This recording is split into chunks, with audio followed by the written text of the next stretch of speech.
Welcome everyone to this year's Black and Gold Day at Home. I am delighted that you are joining us in this session, harnessing the power of mathematics to revolutionize healthcare. And when I was asked to participate in this session, I was so excited. I have always believed that mathematics is the new microscope for biology and medicine.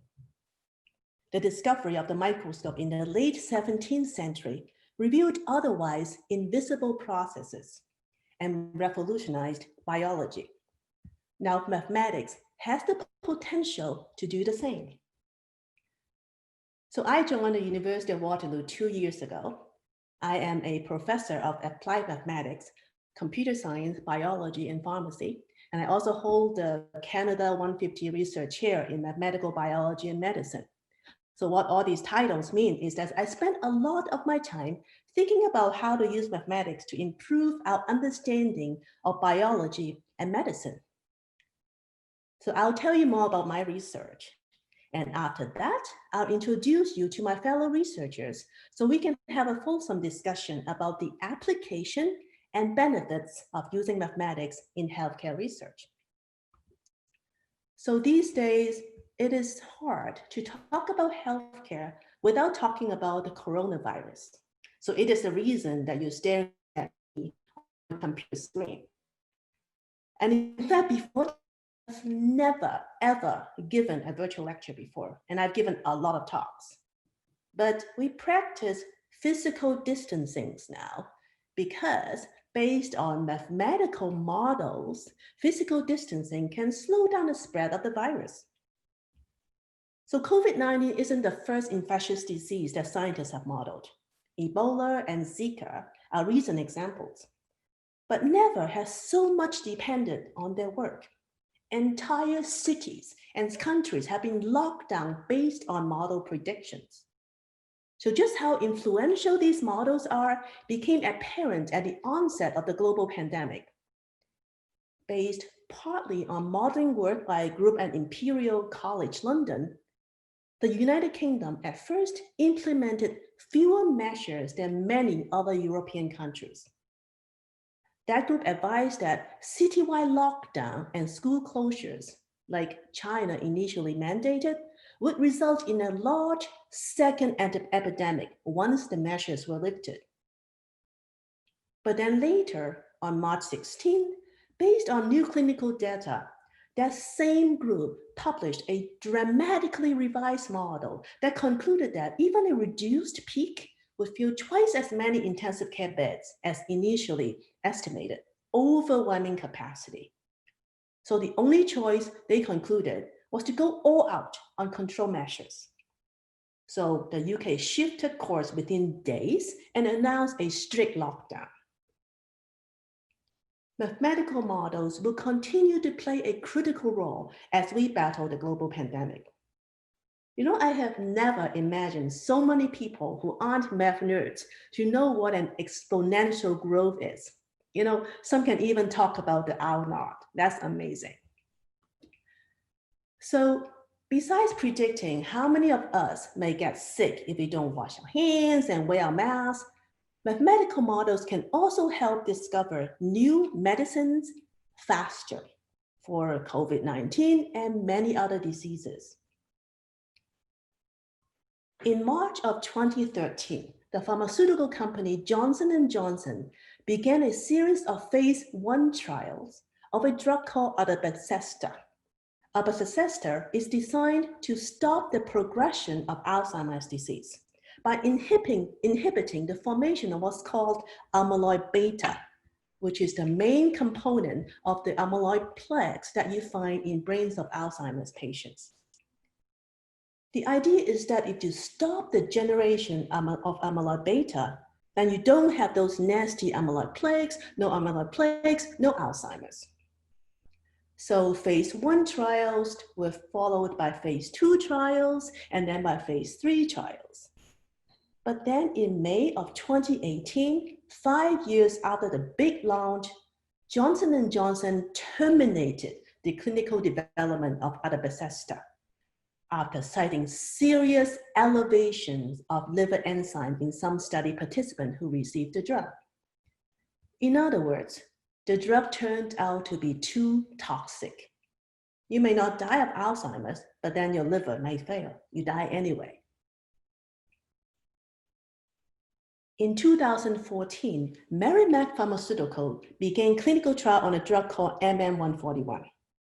It's for pancreatic cancer, which killed Apple's Steve Jobs, and it just killed US Supreme Court Justice Ruth Bader Ginsburg. That drug is supposed to block two pathways that Merrimack thinks control the growth of pancreatic cancer cells, therefore improving the overall survival of this very deadly cancer. But 4 years later, in June of 2018, Merrimack Pharmaceuticals dropped MM141 after the therapy failed to move the needle in a mid-phase trial. So these are two out of many, many clinical trials that failed in 2018 alone. Failed clinical trials are very expensive because drug development is very expensive. It costs about $3.5 billion to take a drug candidate through clinical trial and regulatory approval. First, with lab and animal experiments, then phase 1 trials to see if the drug kills people, phase 2 trial to see if it actually does what it's supposed to do, and finally phase 3 trials to see if it performs better than what's already out there in the market. So when your drug candidate fails a phase 3 trial, you might be looking at a cost of maybe $2.5 billion or more.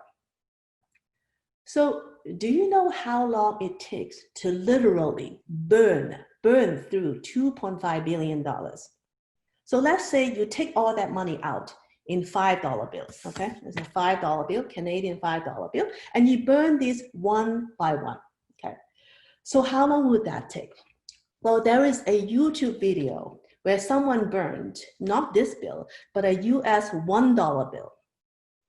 And that took 35 seconds.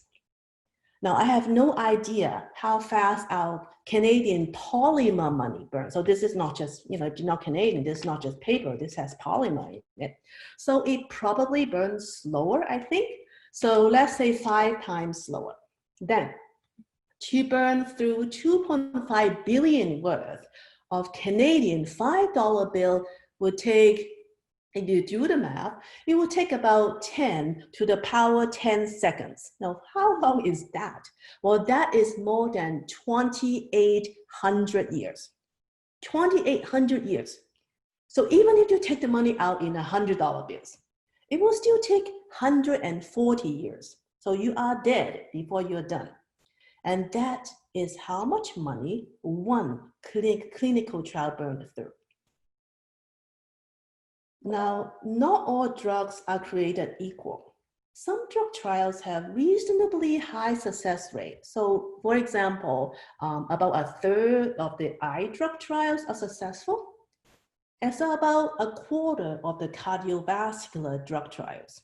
So those are pretty good bets. On the other hand, most of the cancer and Alzheimer's drug trials fail.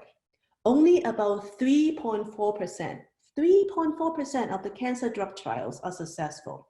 For Alzheimer's, 0.6%, less than 0.6% of the Alzheimer's drug trials are successful. So the lack of breakthrough in Alzheimer's treatment is particularly frustrating for me because my husband has Alzheimer's disease. So one advice that you often get as the caregiver of an Alzheimer's patient is to enroll them in a clinical trial. I mean, it isn't like it can get any worse. So my husband's neurologist accepted him into a clinical trial that he was conducting. The drug candidate was what's called a BACE inhibitor. It was manufactured by Merck Pharmaceutical. So that was a big phase 3 trial involving some 1,500 participants from all over the world. So I knew the odds. I knew that participating in a clinical trial was really unlikely to help my husband, but it gave us hope. If you have had a loved one suffering from a horrible terminal disease, you might understand how it makes you grasp at the tiniest straws of hope. Unfortunately, in situations like this, hope is often very cruel. So a year later, the neurologist emailed me to tell me that Merck had canceled its once promising trial because the drug can actually make you worse. So I felt like I was punched in the stomach. I mean, that was actually a rather difficult week already. A few days before I got that email, I realized that my husband no longer recognized our engagement ring. So it was this one. Don't know if you can see it. So this beautiful ring that he spent so much time designing that he ended up proposing to me without a ring. Yeah, so he proposed at the most romantic setting in a gorgeous beach in North Carolina, next to our favorite lighthouse. Beautiful sunset, everything was perfect, but what the hell, man, where's the ring? But just like that, that memory of us was erased from his memory. And that was just the beginning of what the disease can do. These days, he no longer recognizes me or our children. And in the past 20 years, there were 160 failed attempts at developing Alzheimer's drugs, 160 failed trials. So can you imagine how much money they burned through and how many hopes got crushed? So I'm sure I'm not the only one who would love to see a major breakthrough in Alzheimer's or cancer treatment. So one reason that an Alzheimer's drug candidate fails may be because it targets the wrong pathological substrate. So in the last decade, almost all Alzheimer's drug development has focused on amyloid beta plaques and their subsequent elimination. Different drug candidates target different isoforms or variants of amyloid beta and different terminal or ends of the protein. So there are quite a number of combinations. So on top of that, each pair of isoform and terminates, you can target them using several different compounds. So the question is, how can we find the right target and the right compound? So we can be really diligent and try all possible combinations. There are just two problems with this approach. One, some of these compounds are probably very toxic and may kill the patient, so you don't want them. And two, to try all possible combinations would take a lot of clinical trials, which means a lot of money. So can you actually convince somebody to pay for it? So this is where mathematical modeling comes in. So imagine something precious to you, okay? So I'll give you an example. A few years ago, I won an award that came with, a piece of beautiful engraved crystal. So when I showed the crystal to my 11-year-old son, he wanted to know if he could play with it. No, it's breakable, I told him. And then he got all excited and said, oh, really? Nice. Can I wrap it in bubble wrap and drop it from the second floor to see if it breaks? No, why not, Mom? So what if I wrap it in bubble wrap and a lot of newspaper? Can I do that, please? So how can I encourage my son's curiosity, but at the same time not risk breaking my crystal? So along the same vein, how can we investigate as many drug candidates as possible, but not risk harming, or in some cases, killing the drug trial participants? The answer is computer simulations. We can use a mathematical model to simulate how different molecular pathways respond to the drug, how the target organ or system functions are subsequently affected, and how other organs or system may be indirectly affected. So that way, the model can predict how effective the drug is, what the optimal dosage is, and whether the drug has any undesirable side effects. So the good thing about a computer model is that even if the drug destroys its lungs, the model won't die and it's not going to sue you. So is a mathematical model perfect? Of course not. It cannot replace a clinical trial, but it can sound an alarm. So if the model predicts serious liver toxicity, you probably want to think twice before testing it on patients. Mathematical models can also identify promising drug candidates. So let's say you have 20 drug candidates for Alzheimer's, because it can cost up to $2.5 billion if a drug candidate fails in phase 3 trial. It's going to be a tough sell to convince any pharmaceutical company to test all 20 drugs. But it is much, much, much cheaper to run simulations for all 20 candidates, identify the top performers in terms of efficacy and safety, and then run clinical trials only on those top performers. So when I was a child, my parents told me that when I grow up, I should be a doctor. I mean, not a doctor of philosophy, but a real medical doctor. So I had every intention of fulfilling my parents' wishes until 11th grade when we dissected a frog in biology class. So everybody's frog had their front pulled open and you can see all the organs, laid out quite clearly. Whereas mine was a bloody mess. So that was basically how every single experiment had turned out for me. Since I cannot do lab, I avoided taking biology and chemistry in college and ended up majoring in computer science and eventually getting a PhD in computer science as well. So no math school for me. Now, is a PhD as good as an MD for my mom and dad? I have no idea. I believe in not asking questions that you do not want to know the answer to. So fast forward so many years, when I began building mathematical models to study diabetes and hypertension, I realized that I can finally make my mom and dad proud, because this is as close as I ever come to working in medicine. In many ways, mathematics is powering a revolution in healthcare. And I'm delighted to continue this conversation with two of my colleagues and an alumna of the Faculty of Mathematics.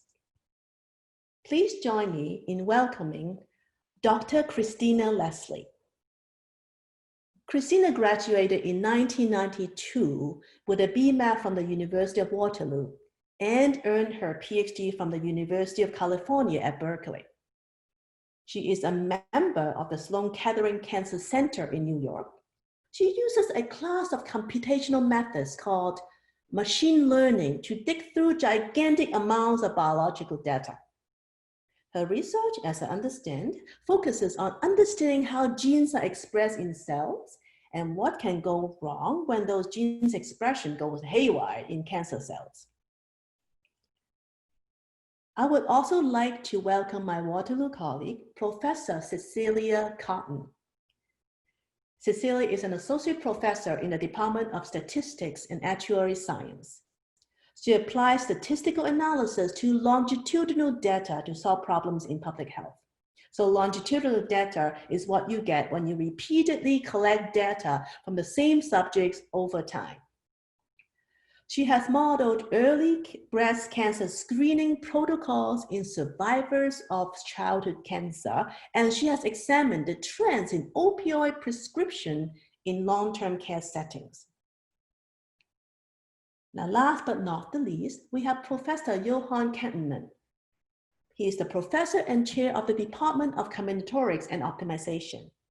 I watched a really remarkable video in which Jochen described how he uses optimization to guide surgeons in treating children diagnosed with, this is something I can never pronounce properly, craniosynostosis. So that is the birth defect where the bones in the baby's skull fuse too early. So that can eventually affect the growth of the brain, which is no good. So the kid has to go through surgery. So cutting in a kid's skull or anybody's skull is clearly dangerous. And Jochen uses optimization to guide surgeons where and how to cut. So welcome everyone. Okay, let's get to it, okay? I have questions for you. And the first one is for everybody. Okay, so here it goes. When did you First, connect your mathematics knowledge to research related to healthcare. So maybe Christina can take that question. Sure. So I, as you mentioned, I did a training in mathematics. I did my undergraduate degree at University of Waterloo and my PhD in pure mathematics at Berkeley.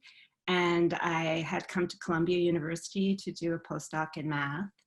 And it was the time of the, the dawn of the genomic era. We had the, around 2000 was the first draft human genome from the Human Genome Project. And it was just very clear that there was a huge need for people with a quantitative training to get into biology, because biology was being transformed through genomics and through all the technologies enabled by the genomic revolution into an information science. And you needed to understand this data through mathematical and computational methods. And it was also the first machine learning, artificial intelligence surge. And there were a number of people in New York City at the time that I interacted with who were amazing machine learning scientists. So the time was ripe, and I just made that change into computational biology and machine learning and understanding eventually gene regulation. And the rest is history, like we say. Okay, what about you, Cecilia? Well, actually, I think the timing is very similar to Christina. So I was an undergrad student at the University of Waterloo in co-op, and it was also the year 2000. I did a co-op term working for a biostatistician at Mount Sinai Hospital in Toronto. And we were also experiencing the first genome-wide association studies and really boom in data. And so that was really exciting to get to be a part of. And that sort of set me on my path. I was a stats major, so I did my stats degree. And then I went on to the University of Washington in Seattle to study biostatistics. So that was really my first exposure and first look at how statistics could play a role in healthcare, which no one had really been talking about before. I sort of knew that maybe that was a possibility, but getting to like really get in and play with data was what got me really excited and set me on the rest of my career path. Oh, great. Okay, Jochen.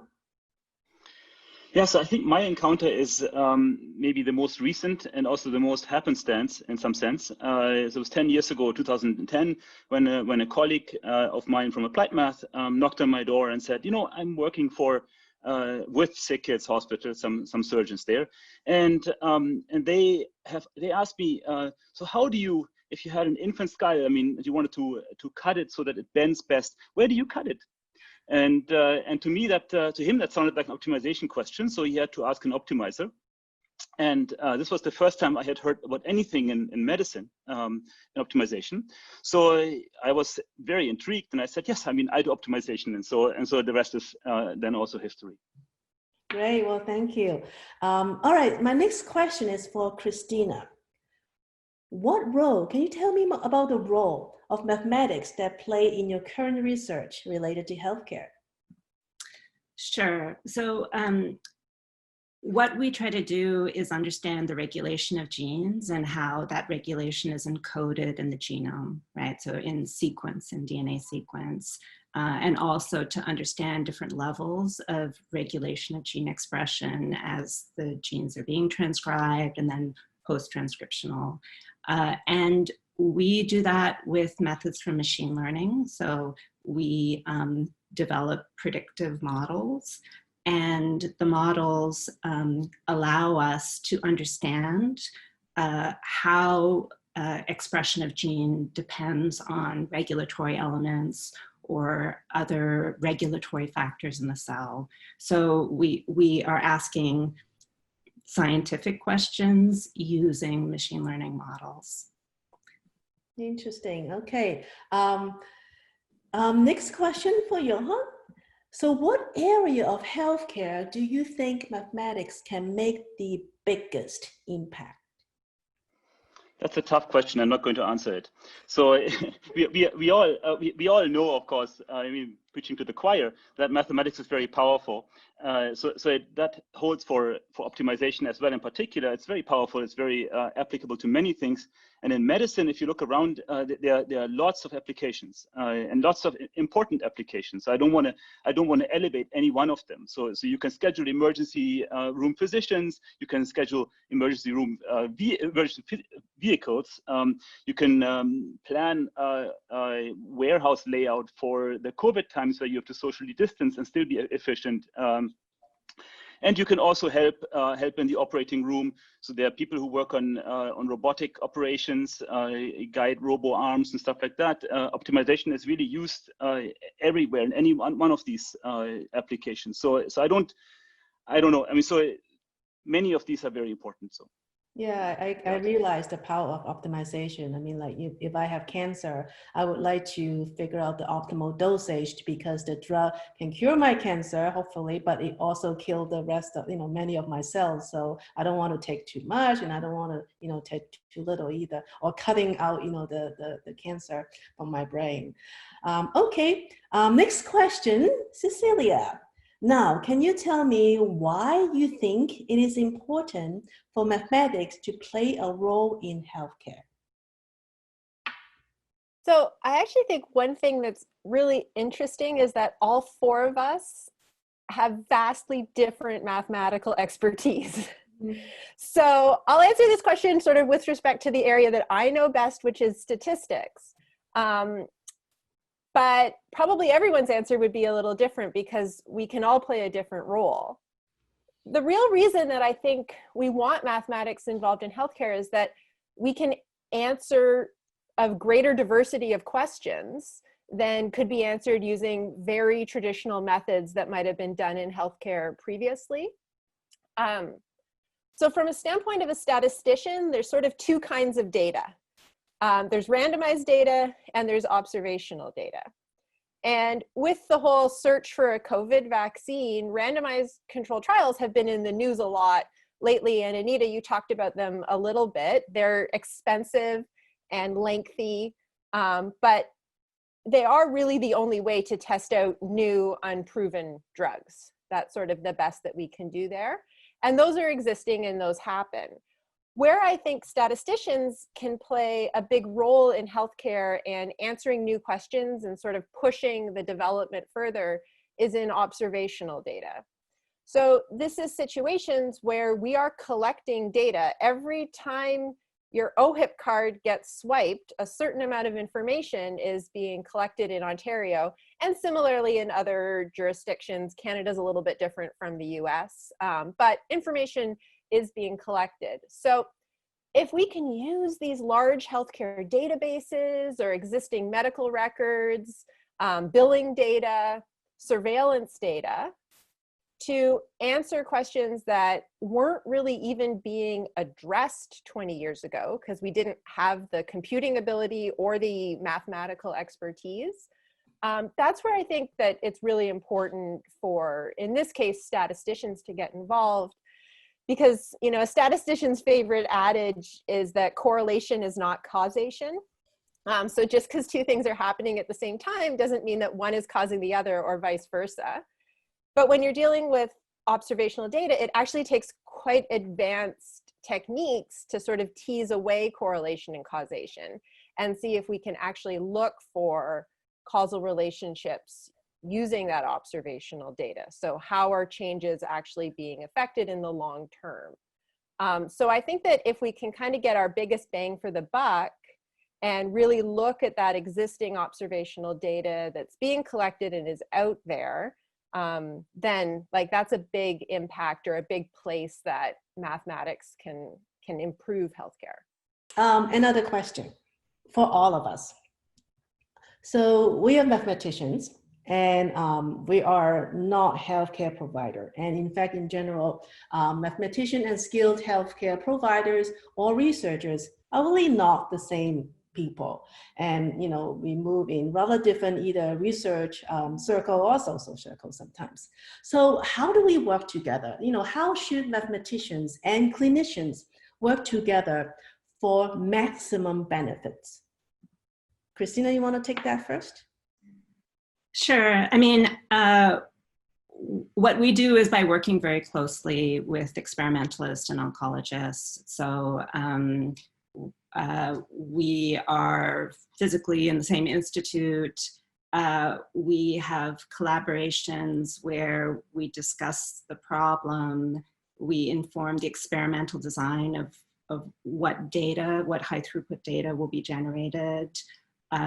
We understand the biological question, and the trainees, my postdoc or grad student, and the students or postdocs who are actually doing all the experimental work are talking together constantly. So I think it is a challenge. There is you know, language barrier, that people have different training, and in particular, most medical or biomedical scientists don't have a strong quantitative training, but it's through communication and through working together that you build a foundation for understanding. And also, you know, for us, the computational, the mathematical people have to solve the right problem. There's a lot of misguided effort in the field of computational biology, where, you know, people have really smart algorithmic mathematical ideas, but the problem is not the important one to solve. So it has to be through communication. I think we are quite lucky in Ontario, and I'm quite lucky to have Sick Kids Hospital. It's just a fantastic institution, and they have, of course, many researchers working for them. So in our particular collaboration with the plastic surgeons at Sick Kids, we always had a liaison engineering PhD that would bridge between us and them. So this was the beginning, and it helped tremendously translating math into medicine and the other way around. But then also what helped in the long run also is that the people I worked with at Sick Kids are extremely open. They're happy to teach us. They're also happy to let us know when they don't understand what we say. So in our relationship, which has now gone on for more than 10 years, and things have really been symbiotic in this process. I think it's actually good that it's not the same people who have the mathematical expertise and the medical expertise, because if we think about those of us who are on the panel, it probably took, you know, 4 years of an undergrad, 4 or 5 years of grad school, maybe a postdoc, and then your early work to actually become an expert in our particular field of mathematics. And so it's not really practical for a single person to be both an expert in medicine and an expert in mathematics. And we don't actually want that. Like, society is going to benefit from having different people be experts in different areas. Then we have to come together in collaboration. And I've been very lucky and very successful in the collaborations that I've had, I think in most part because everyone has entered them with a really sort of healthy dose of humility, knowing that I know a lot about one tiny little thing. And in order for us to answer these really complicated and big questions, we need, you know, 4, 5, 6 people who all know their field really well and can talk to each other and learn from each other and then go forward. One of the things that Christina mentioned that I also think is really important is early involvement. So when we're setting out to answer questions, especially in an experimental setting, there's nothing that makes the statistician sadder than being called in and said, well, we've already collected the data, and this is the question that we want to answer. And sometimes you can't answer that question with that data. So getting our collaborations going as early as possible so that we can do a really good job of answering the question at hand is also extremely important. And I think collaboration is actually really exciting, and people enjoy, like, if you have a good collaborative team, it is more enjoyable to work with people with different expertise than just a bunch of clones of yourself, which is not that interesting. You know your skills, having someone else like you doesn't really help. So I think it's good for the field. I think it's good for getting the answers. And I also think it's just sort of good for us in our, you know, professional capacity to get to work on these interesting teams. Yeah, that is so true. I like what you said about we go into this with a healthy dose of humility. That is so very, very true. And also that we don't want clones. So if I look at, you know, everybody that I've collaborated with, so few of them are mathematicians, like maybe one or two, maybe three. Everybody else, I have a lot of collaborators. Everybody else are biologists, physiologists, or MDs.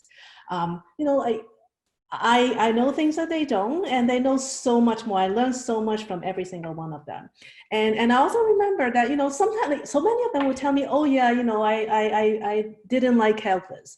And I would tell them, I don't care. That says something about your instructor, not you, right? I mean, you're a very, very smart person and probably in many ways smarter than me. Yes, if I can understand the math, so can you. And by the way, I don't have a math degree either. I don't have one single math degree. So what is your excuse? So I often try to, I mean, I do explain what I do to them in a way, and I have never failed in, you know, at least having them have some sufficient understanding of what on earth I'm doing with the data that they give me. I refuse to be a black box because everybody I work with are extremely smart people. There is no way they do not understand what I'm doing. I don't need them to prove any theorem, but, you know, at least have some idea of, oh yeah, what is, you know, this clustering, you know, method does. And it's not that hard. It's actually quite intuitive. So yeah, I love it. I love working with people that are different from me, and I learn so much from every single one of them. All right, next question from the audience for everybody. So they want to know more about your specific medical research and what area and the impact. Okay, so tell us more about your particular math medicine area of research and the finding that you are most proud of. Like, oh, a cure cancer, or, you know. Okay, Christina, you want to tell us? Right. So in terms of impact on the biomedical side, we've been very involved in understanding the epigenetics of T cell differentiation and why T cells become dysfunctional in the context of tumors or actually chronic infection. So this is a notion of T cell exhaustion, and we did work there, and it also explains why many patients don't respond to cancer immunotherapy. We've done work defining the role of somatic alterations in cancer that target epigenetic regulators, so it sort of changed the whole cancer epigenome. And we've even, through collaborators, defined novel components of the immune system, sort of characterizing subsets of cells where we didn't know their function before. On the mathematical computational side, we've developed a sort of family of machine learning approaches that deal with biological sequences. So K-mer-based approaches. A K-mer is just a K-length subsequence. So often you're dealing with the genome or protein sequences, and you can usefully describe the data in terms of K-mers and build learning algorithms on top of that. And our other contribution is developing models of gene regulation, predictive models that can be applied in a cancer context or in normal differentiation. Nice. I actually would like to learn more about modeling the immune system, because all I know about it is that it is a gigantic mess. Jochen, you want to tell us about what you're most proud of? Sure. I mean, so this has really been one big project for me, and as you mentioned, it had to deal with the craniosynostosis. So cutting a thin piece of bone on the forehead. So what they do is, the surgeons do, is they take this piece of bone out and they cut it on a side table, and then they insert literally screws and they put it back in, and that makes the whole forehead bendable. and it helps brain development. It helps eyesight, all kinds of things. So this is a necessary operation, not just plastic surgery. I think that that the impact of this work. I mean, so John Phillips, the plastic surgeon that we work with, he said this once. He said he wants to take the art out of his part of medicine. So for him, a lot of art is involved in deciding what to do with the skull and how to best cut it. And he says that makes it hard to. So he has done thousands of these operations. So he's obviously very good in what he does. But he says that the operation needs to be performed also at other smaller hospitals around the world. And these colleagues of his are not as experienced with this and have more problems doing it correctly. And he says there it would really help to have an algorithmic approach in teaching in general. So this is one thing he says. The other thing, I remember the first time when we gave his group surgical plans. So what they do is they have templates, aluminum templates, and they mark the cuts on these templates, and then they cut. And so he looked at our plans and he says, "Oh, look at that! That's really unexpected. These plans are not symmetric around the origin, around the midpoint, right?" And so we didn't know this. I mean, so they simply didn't tell us. And we asked our tools to compute the best cuts. And he was utterly surprised by this, right? So and sometimes, I mean, it goes both ways. I mean, we obviously learn a lot from them. I think sometimes they are surprised what our tools return.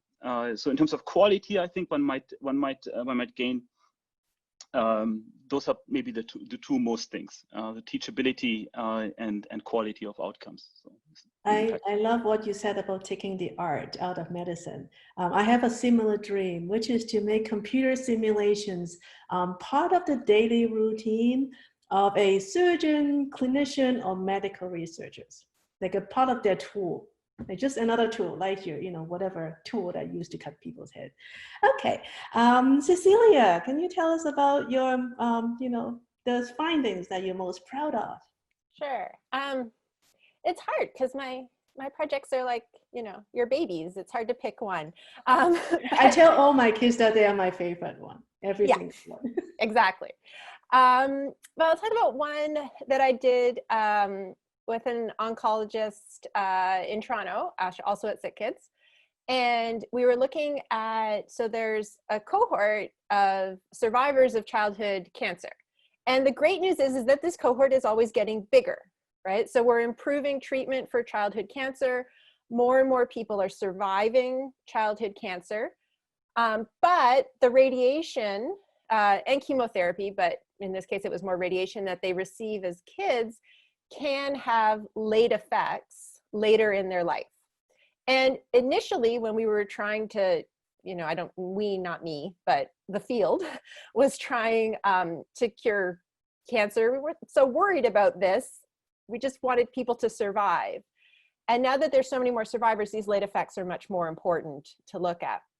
So we developed a mathematical simulation model, which basically simulates a breast cancer tumor starting as a sphere that is growing at a certain rate, and then overlaid over that screening protocols. So we developed this simulation that could test different screening protocols in women who were childhood cancer survivors. This is never actually going to get tested in a randomized control trial. And we're looking at breast cancers that might develop 40 years after their initial cancer treatment. So we also don't want to sit around and wait to collect the data. We want to give these people advice now.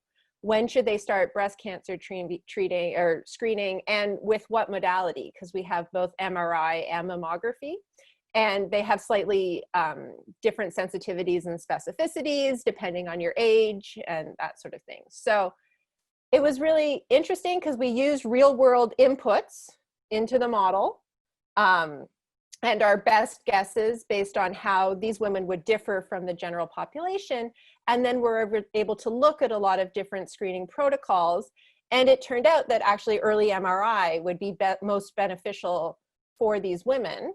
And the collaborators were really excited because now they could actually give these women some advice that was actually based on some model, as opposed to the advice that they had previously been getting, which was just kind of oncologists going with their gut, saying like, well, you should probably start early, and we don't have great advice for you. So that was really rewarding for me, and I think it had a big impact on a small group of people, but of people who are at very high risk. And the most exciting part is now this model of the tumor development is being extended for different kinds of cancers that we can also do screening of for other settings. So I'm hoping that not only did it have an impact for this particular group screening for breast cancer, that going forward it can also impact in other areas. So that's very exciting. That sounds awesome. That is very exciting. Okay, so next question. This one is for Dr. Leslie. Since you've been at both Waterloo and Berkeley, so one of the audience is curious about the computational biology programs or training in the two universities. So specifically, what they want to know is if you can, I know you did pure math at Berkeley, right? So you may or may not know, what they do computational biology, but maybe you do. So can you compare the required trainings for students working on computational biology between the two universities, Berkeley and Waterloo? Yeah, so I should say, my PhD at Berkeley was some time ago, right? And I did do pure mathematics. I didn't do computational biology at Berkeley. I did Lie theory and differential geometry. So, and also I did pure and applied math at Waterloo. So what I will say is just to, since I don't think I know the current computational biology program at Waterloo well enough, that my training in math at Waterloo absolutely prepared me for doing a PhD at Berkeley. And I can't thank my professors enough. And also that when I switched fields and found myself, with a math PhD, but in a computer science department at Columbia as a computer science professor, my undergraduate training in computer science at Waterloo was what I relied on. So I think you need a strong grounding, like strong technical courses to prepare you for a research career, right? But then once you have this training, if you have an open mind and if you appreciate the problems in a new area, you can make a switch. So I don't think I really answered the question, but. No, I think that's good. That's good. So I'm going to throw the next one to Jochen. So after discussion, I'm sure any student in the audience would be really excited about pursuing research in math medicine. So what skills will graduates need to have to prepare them for our area of research in math medicine? That is a tough question. I mean, and I think I, with my happenstance past in math medicine, I really am not well prepared to answer this. So I would say, just like what Christina said, I feel like mathematics is a great degree to pursue, and it will prepare you for a lot of different careers. I mean, as the four of us here show, I mean, we have gone in different directions. I think with solid training in mathematics, you can tweak that in whatever direction you want. And math medicine is certainly one area that benefits from a solid training in mathematics. I mean, I would say. So what about you? What would you say, Cecilia, if an undergrad apply to the stats graduate program, right, and they want to work with you, right, doing your research in statistical analysis of public health, what kind of background or what kind of courses would you like to see in the transcript? The one thing I think that's really interesting is that I'm a biostatistician, and we do happen to have an undergrad biostat program here at Waterloo, but most people who go on to do biostat degrees, their first biostat course is when they're in grad school. So really, if you're coming into grad school, we're looking for just really solid mathematical skills. It takes a certain sort of mathematical maturity that you need to have before you even start worrying about different application fields. So, good modeling courses, really solid understanding of calculus is particularly important in statistics, or at least the kind of work that I do. And then we're always looking, and it's hard to find or hard to determine, is curiosity and communication skills, which are separate from being a very good mathematician. So I look for people who, at least in Waterloo, you have to take 10 non-math classes. Varies from what institution people are coming from, but did they take advantage of that? Like, did they take some classes in different fields, or did they discover they have a particular interest outside mathematics?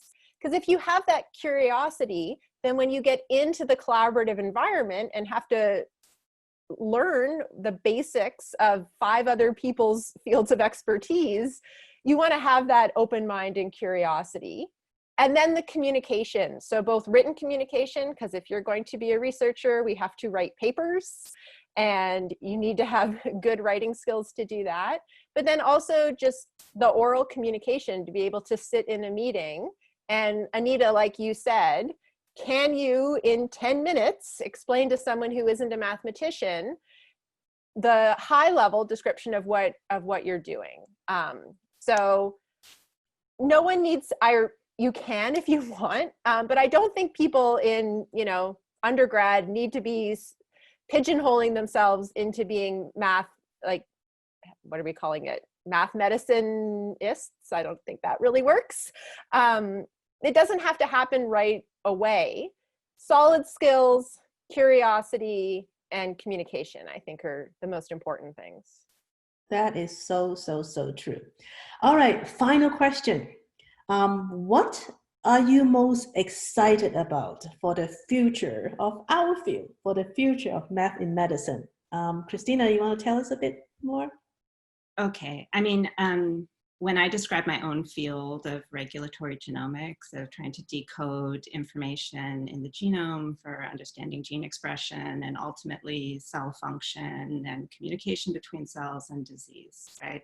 I say we are at the intersection of multiple revolutions, right? So there's a technological revolution, which is the single cell revolution, that we can collect data in single cells now. There's the genome editing revolution, that through CRISPR-Cas9 and other CRISPR technologies, we can edit the genome and then see what happens. And there's the data science revolution, that there's a whole community of computational mathematical people developing models to learn from data. And so it is just extremely promising that we have the tools in hand to understand, to decode the human genome and what, the mechanisms of disease. Jochen? Again, very close to my area. I'm excited that we can already see how math helps change the field of math medicine a little bit. So it helps helping people. So one of the projects that I'm involved in at the moment is diagnosis of children, infants with cranial synostosis. So they come into the hospital, they need to be diagnosed. And at the moment, I mean, they have to see a physician. And there are not so many specialists in this area. So it takes them oftentimes a long time to be seen by specialists. So half a year sometimes, and that's too long. So the first operation needs to happen before the half-year point. And so what we are working on at the moment, one of my students was working on, and also another team at SickKids is working on, is diagnosis of these computer-aided diagnosis of these patients with this deformation. So how do you place the bandeau on the forehead? We're using machine learning techniques for that. There's another team that uses deep learning techniques to scan facial photographs of the patient and diagnose the disease. So these kinds of things, I think, really decreases the wait time for the patients and really thereby increases the chance of being beneficially treated. So I think that's really exciting. Yeah. Yeah, that is indeed exciting. Cecilia. So one of the fields that statisticians work in, and I've done some work in this myself and other colleagues at Waterloo too, is an area called personalized medicine. So this is the idea that we can use observational data on lots of people who have been treated for a particular disease or condition in the past. And then when a new person is diagnosed with that disease, the treatment plan that they receive would be personalized to them and could change as time goes forward. So it's sort of a constant input system. And we're using all available data on people who are like you in some way, who've had this disease or condition in the past, to really try and optimize individual treatment. This could be anything from like dosing of certain drugs. Historically, there were maybe 2 doses, like one for a 200-pound man and one for a 125-pound woman or something like that.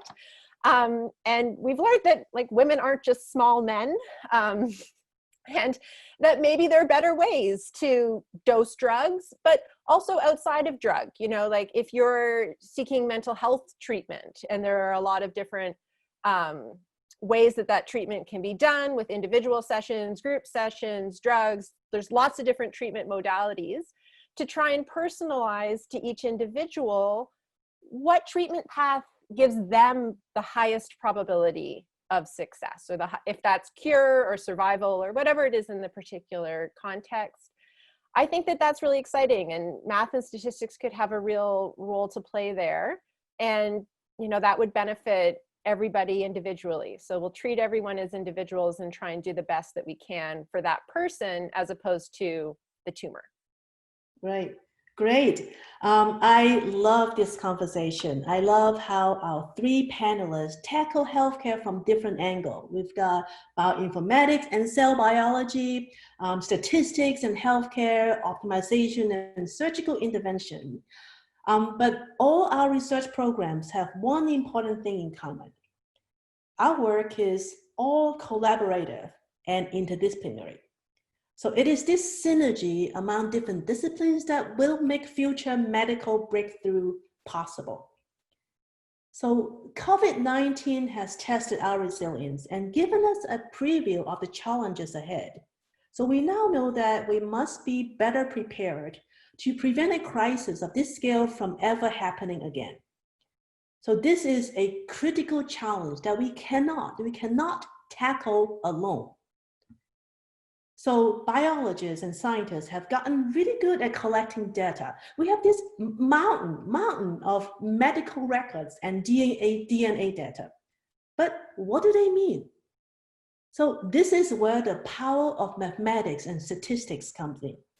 We can learn so much by analyzing these data.